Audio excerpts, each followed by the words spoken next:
Welcome to all in one chemistry and physics ক্লাসে। আজকে আমরা করব চলতরিৎ অধ্যায়ের কুলম্বের সূত্র বাই উৎপল স্যার। প্রথমে আমরা জানবো যে কুলম্বের সূত্রটা কি, তারপরে তার গাণিতিক সমীকরণ, তার কি একক আছে, কি মান আছে না আছে, সব কিছু আমরা একেবারে কুলম্বের ডিটেলস সম্পর্কে আমরা এইখানে পড়ব। চলো প্রথমে আমরা কুলম্বের সূত্রটাকে এক্সপ্লেইন করার আগে আমরা কুলম্বের সূত্রটা কি আমরা লিখে ফেলি।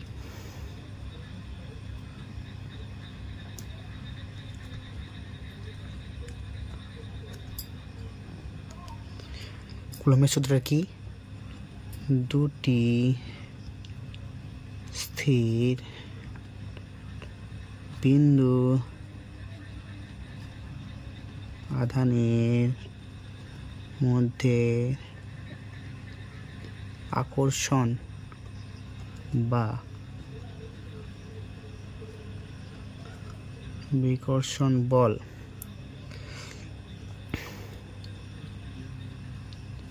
আধান দুটির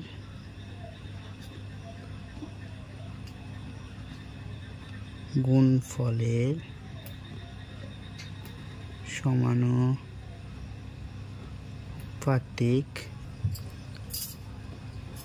এবং ওই আধান দুটির দূরত্বের বর্গের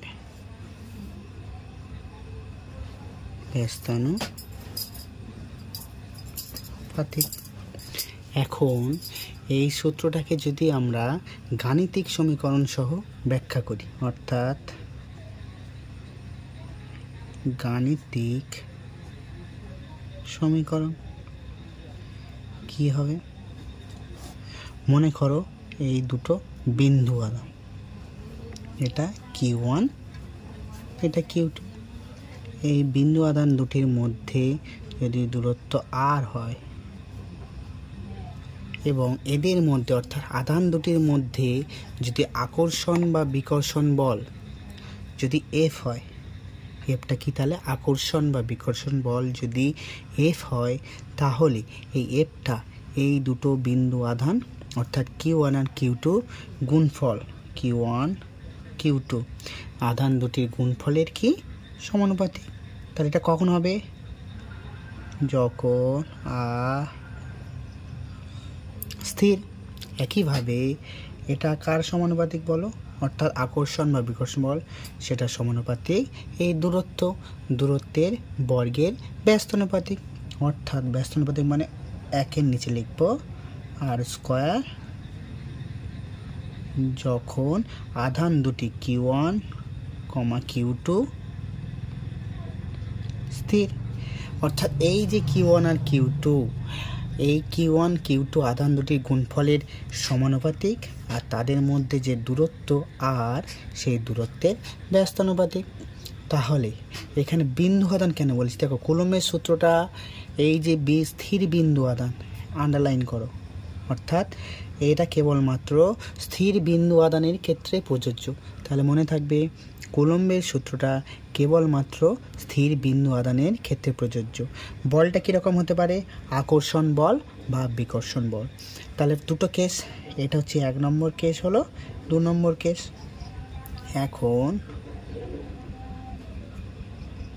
1 ও 2 নম্বর সমীকরণ থেকে পাই কি পাবো? এখন 1 নম্বর ও 2 নম্বর সমীকরণ থেকে কি পাবো? পাবো যে দুটোকেই যখন একইভাবে লিখবো, অর্থাৎ একত্রে লিখবো Q1 Q2/R², যখন সবগুলোই স্থির থাকবে না, অর্থাৎ যখন Q1,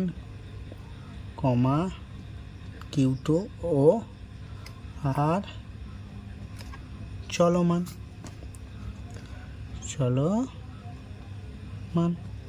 এবার এই সমানুপাতিটাকে যখন তুলবো, একটা আমাদের কনস্ট্যান্ট আনতে হবে, তাই তো? কনস্ট্যান্টটা কি? ইমপ্লাইজ F সমানুপাতি K Q1 Q2 by R square, যেখানে কে হলো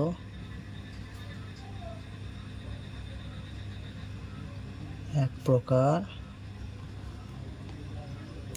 ধ্রুবক। কিন্তু কে তো এক প্রকার ধ্রুবক হলো জানি, কিন্তু আবার এই কে সমান সমান কিছু কিছু বইতে দেখবে কে এর জায়গায় লেখা আছে 1/4 পাই এপসাইলন নট। এই এপসাইলন নট অর্থাৎ এটা হলো শূন্য বা বায়ু মাধ্যমের তড়িৎ ভেদ্যতা। এটা সমান সমান কে, এই যে মানটা দেখছো এইটা পেলাম একত্রে, এই কেটাকে একত্রে বলা হয়, অনেক বইতে দেখবে এটাকে বলা হয় কুলম্বীয় ধ্রুবক। ঠিক আছে, মনে থাকবে। এখন আমরা এরপরে পড়ব যে দুটো পদ্ধতি, একটা সিজিএস আর এসআই, যেটা আমরা একক নির্ণয় করি। সিজিএস ও এসআই পদ্ধতিতে এখন এই কে এর মানটা কী দাঁড়ায় জানবো আমরা। অর্থাৎ এখান থেকে আমরা কে এর মানটা বের করি। এখান থেকে কে এর মানটা কী দাঁড়াবে বলো, K equals to F into R square by Q1 into Q2। এখন কে এর একক কিভাবে নির্ণয় করব, কে এর একক, কে সমান কি বল ইন্টু দূরত্বের স্কোয়ার ছিল, অর্থাৎ বলে একক গুণ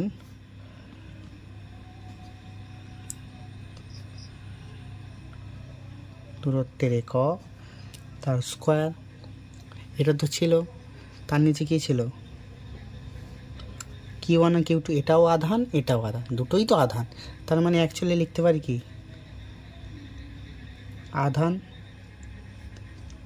আধানে একক তার স্কোয়ার, যেহেতু দুটো আধান Q1 আর Q2। এইবার তার মানে এটা কি দাঁড়ালো কে এর একক। তাহলে সমান বলের এককটা কি বলো, বলের এককটা যদি এটা সিজিএস বা এসআইতে বের করি, আমরা এসআইতে বের করব। এসআইতে বলের এককটা কি, এসআইতে বলের একক কি হচ্ছে নিউটন ইন্টু দূরত্বের একক তো মিটার এসআইতে, তার মানে মিটারের স্কোয়ার ছিল, মানে মিটার স্কোয়ার। আর আধানের একক কী হয় এসআইতে কুলম্ব, অর্থাৎ সি তার কি স্কোয়ার।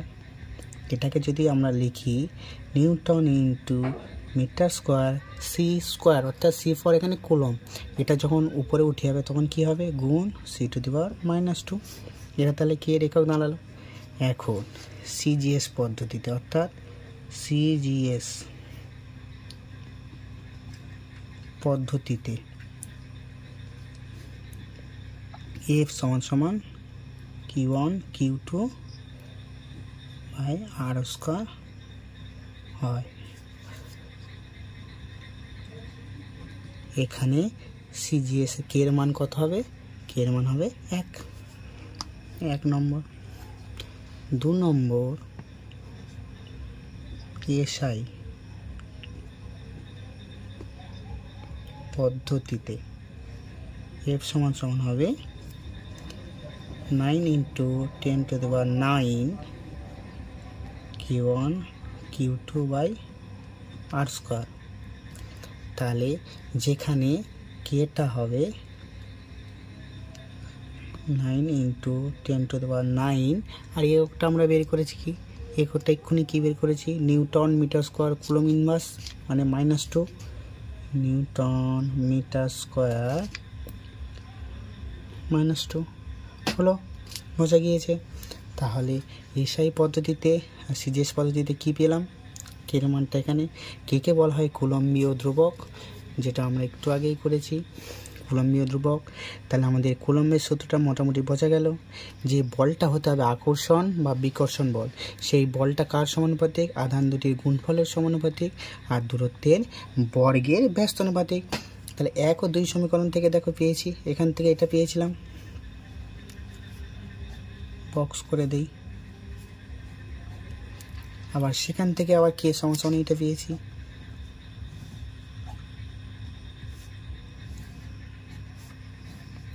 তাই তো, তাহলে কে এর এককটা এখান থেকে ক্যালকুলেট করলাম। সিজিএস পদ্ধতিতে কে এর মান কত হয় 1 হয়। আবার এর পদ্ধতিতে কী হয়, কে এর মান এই newton metre square coulomb to C to the power এটা -2, তাই তো? এটা এখান থেকে পেলাম এই যে। তাহলে আমাদের সিজিএস পদ্ধতিতে আর এসআই পদ্ধতিতে মান বেরিয়ে গেল। তাহলে আমরা বুঝতে পারলাম যে কুলম্বের সূত্রটা কি। যারা যারা বুঝতে পারোনি আবার কমেন্ট করে জানাও, অবশ্যই আরও ভালো ভালো ক্লাস দিতে তোমাদের চেষ্টা করব।